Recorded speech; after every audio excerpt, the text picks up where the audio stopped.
real human story. I mean, these guys, yeah, they're doing extreme things, and it's bloody, and it's violent, and it's extreme. But this is not. You're not talking about a Saw or Hostel. It's not like that at all. I mean, these people, while they have these events, they still feel afterwards, and they realize what they've done. They're not inhuman. I think it's fair to say they're haunted by their mistakes. Oh, absolutely. Right? Well, let me give you one thing. If we get banned in 12 countries, that just means we're going to sell more copies. That actually happened to us on the Darkness video game. Yeah, I think we got banned in Singapore. Yeah. It ended up being the Darkness video game was banned in Singapore, and we got front page news on 127 newspapers worldwide the next day. And we were pretty excited. I think actually you came into the office, you were like, hell yeah, we're banned in Singapore! It's for the kids, guys. There was a question way back there. It's a feel-good kind of violence. It's a feel-good kill. It's a feel-good kill. Justin Guard. In the glasses and the white shirt. Does it take place across like the nation, or is there a certain general area?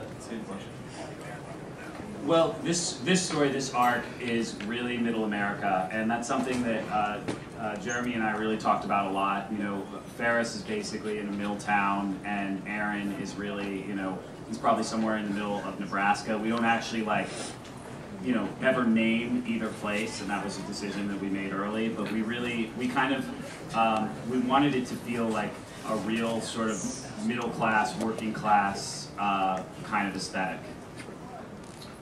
You, sir, in the baseball cap. Yeah, why Norse mythology as opposed to any other ancient? Because the Greeks are pussies. And the Italian and the Romans stole from the Greeks. Yeah, exactly. The question, for those of you that can hear, is why Norse mythology? There's probably a serious answer to that, though, right? Berserker. Or is it really that the Greeks are pussies?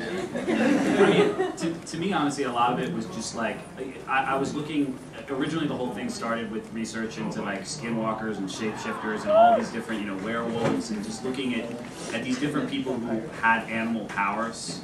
And for me, it just, when I sort of stumbled into Norse mythology, a lot of these stories were stories I hadn't heard, and I felt like there was a lot of sort of untapped story to be updated in a cool way and introduced to you know, a modern audience. That's what I got excited about. You, sir, up front. Jeremy, how much research did you do into the lore?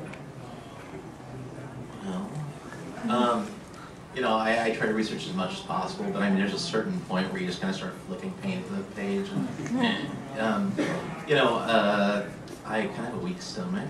Yeah, I can't see anything violent in real life, but if I can do a little bit of research, but then I have to make it up to make myself feel good. Also, when you did his first, like, your Ferris sketch, like, the blacks are, like, I mean, this could be a black and white book, and it would look so great, because his blacks are, like, super, super rich, and just really, I don't know, it just pops out on the page. I've actually had to buy more ink since I started. Really, yeah, that's what I figured, it's just black everywhere. So. And actually, I think that's, just real quick, a good time to mention that Yeah. we got a phenomenal colorist on this book, Dave McKay. Yeah. And, you know, for those of you that are really into comics, you may realize that, you know, a decent colorist won't screw up what the penciler's doing, but a really phenomenal colorist elevates what the penciler's doing, and that's what Dave's doing, and we feel really fortunate to have him on the project.